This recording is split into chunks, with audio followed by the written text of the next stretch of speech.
Jeff Turner, and I'm retired. I grew up in North Riverside. My sister, who was 2 years ahead of me in school, brought all her books home, and we would sit on the couch and she would read her books to me. Well, I guess I and everybody else thought I knew how to read. She would open the book and I would look at the page and I would say the words. And it turned out I did not know how to read.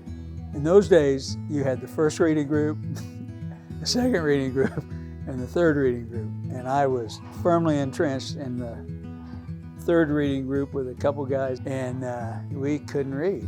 Went through the third grade, I still to this day remember a miserable third grade experience. And my poor teacher, I'm sure, had a miserable experience that year as well.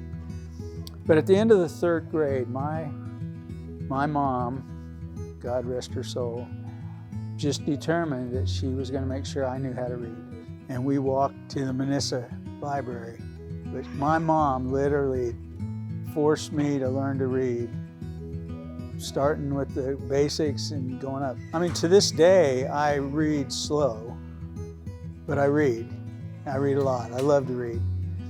But it was really the availability of the Wichita Library and the love and the tenacity of my mother to take us there. And then I think we probably as a family got into the summer book reading club. You know, every summer it was part of the summer routine to go to the library every week, check out our books, read them, get our stickers, and go back home.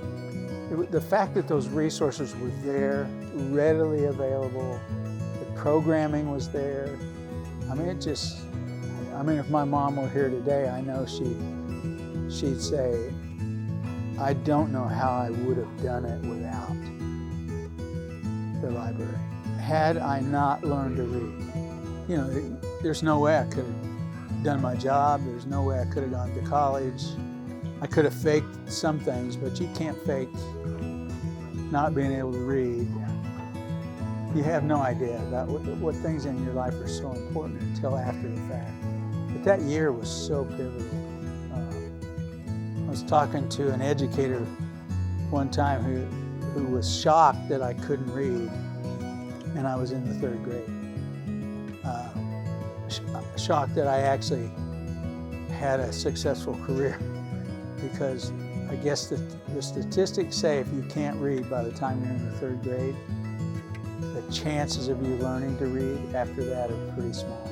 But thank God for a mother who took the initiative, not just cared, but took the initiative, and thank God for the library system. Today I have 6 grandkids, and 2 of them they're 13 and 11, and they love to go to the library. My wife tells me that when she takes the 2 grandkids to the library, and if they have a friend or somebody they bring along, these 2 kids are like the ambassadors for the library.